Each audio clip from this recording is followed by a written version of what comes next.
For modern travelers, the search for an island paradise can be an elusive quest. But one morning in the islands of the South Pacific, it became a paradise lost. Where we were was really the middle of nowhere. We were actually crewing on a yacht to Indonesia, a New Zealand registered yacht. I was swimming on the surface of the water, and then suddenly, in just a split second, I didn't know where I was. It was an instantaneous shock of pain. It was a moment of absolute horror when the shark actually bit. You know, it was completely unsignalled. I didn't see a fin, there was no warning.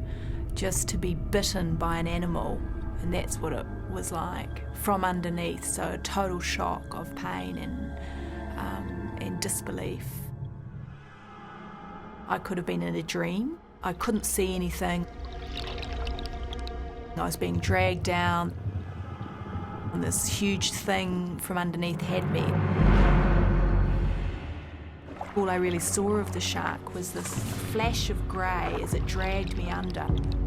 As the shark dragged me down, my left hand came down onto it as an instinctive reaction on the nose. And that is enough. The shark immediately releases her. The moment that I surfaced, I let out this horrific, like almost animal-like scream. I came back to reality and realised that I was in the water, a shark had bitten me, and it could come back and get me again. That it was the moment of pure terror.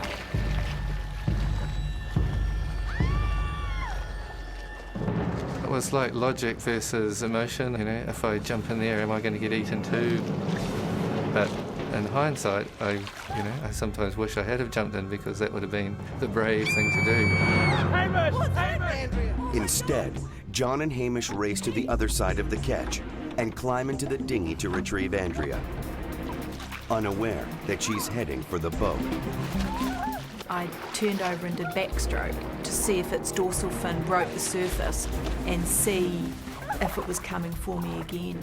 All that was going through my mind was, I have to get out of the water, I have to get out of the water.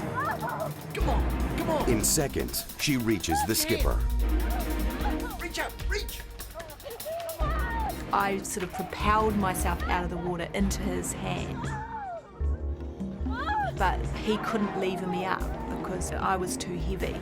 So he yelled at Pete, who came over. It requires a 6-hour operation to save her leg. Today, she is still an active swimmer and has learned a critical lesson about avoiding shark attacks.